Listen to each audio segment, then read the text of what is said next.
Hello,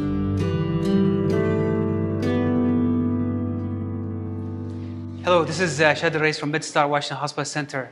This is CVI Day 1, and with me is Ashwat Dhillon. He's an interventional general cardiology fellow in the University of Southern California in Los Angeles. Welcome, Ashwat. Thank you. He's presenting to us today a percutaneous closure of paravalvular mitral valve leak. Go ahead, Ashwat. So the case I'm presenting today is a percutaneous closure of a paravalvular mitral valve leak.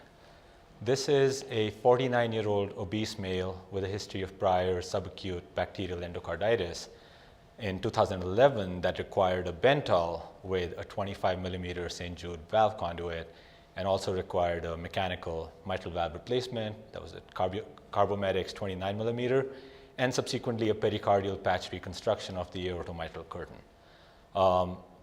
He presented to us with about 1 year of gradually progressive worsening lower extremity edema, 4+ pitting edema up to his groin, and worsening functional capacity, NYHA class 3 heart failure.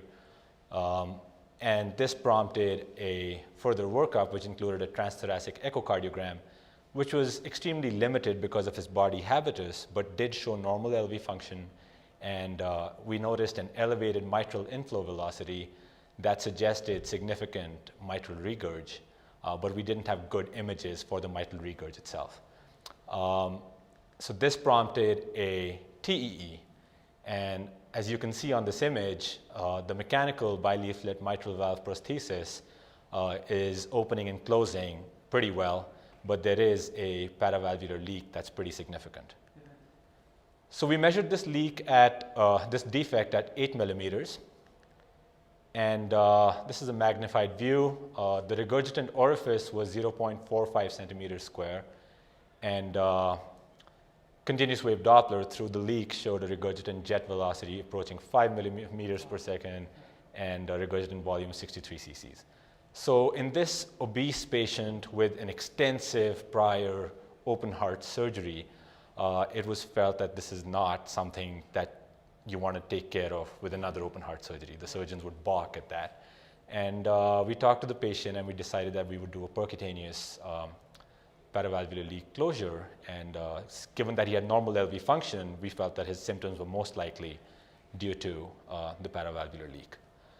So just to start with a few of the procedure details, we accessed the right femoral vein, had an 8 French sheath through which we advanced the 8 French transseptal sheath to the interatrial septum under fluoroscopy and TE guidance. We then used a transseptal needle to access the left atrium, and the transseptal sheath was subsequently exchanged for a Gillis deflectable left atrial sheath. And then within this, we used a coaxial telescoping system. We had a 5 French vert catheter, and in that we had a .038 angled glide wire, which is used to cross the paravalvular leak. So on this image, you can see the glide wire sort of sitting across that paravalvular defect, and you can still see that it's not really impinging on the mechanical mitral valve. This is a 3D image. It shows that we've advanced the 5 French vert catheter into the LV, sort of posterior to the mitral valve. And again, still not, this is just a still image, but here you can see the mitral valve opening and closing, and you can see the vert catheter extending into the left ventricle posterior to the mitral valve. Another image, here we've exchanged the vert for a 6 French 90 centimeter shuttle sheath, which is extending into the left ventricle.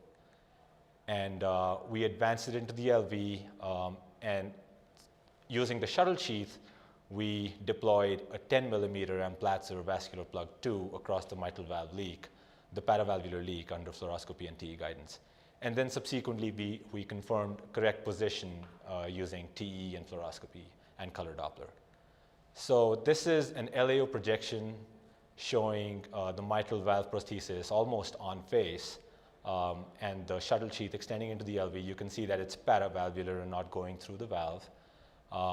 RAO projection, you sort of pull the shuttle sheath back across the defect to deploy the vascular plug. And there you can see the vascular plug sitting across the paravalvular leak. This is completely deployed and detached. And before you do this, you do want to make sure that the mitral valve leaflets are opening and closing without any impingement on them. Everybody was holding his breath. Yeah. But it went pretty smooth. So this is the, concurrently the 3D TE image. Over here, the vascular plug is still on the catheter. You don't want to detach until you make sure that there's no impingement of the mitral valve leaflets. And then further images just showing normal TE images showing that the mitral valve leaflets are moving properly. And this is our final result. So as you can see, the before and after images, the paravalvular leak almost completely resolved. And if there's any color flow at all, it's through the device, which should resolve within a day or two. Just a couple more images of the same, showing the vascular plug sitting across the paravalvular leak. And this is a 3D image showing pretty well that the leaflets, the mitral valve leaflets, are completely independent, and the vascular plug is sitting across the defect. I've already talked about the procedure details. These were the hemodynamics before we started. CVP of 21, a wedge. Well, the patient was in atrial fibrillation, so we don't have an A wave, but a pretty big V wave and mean wedge of 28. And immediately post-intervention, the V wave came down to 34 millimeters of mercury and a wedge of 20. So that was the case, and it went pretty successfully, yeah.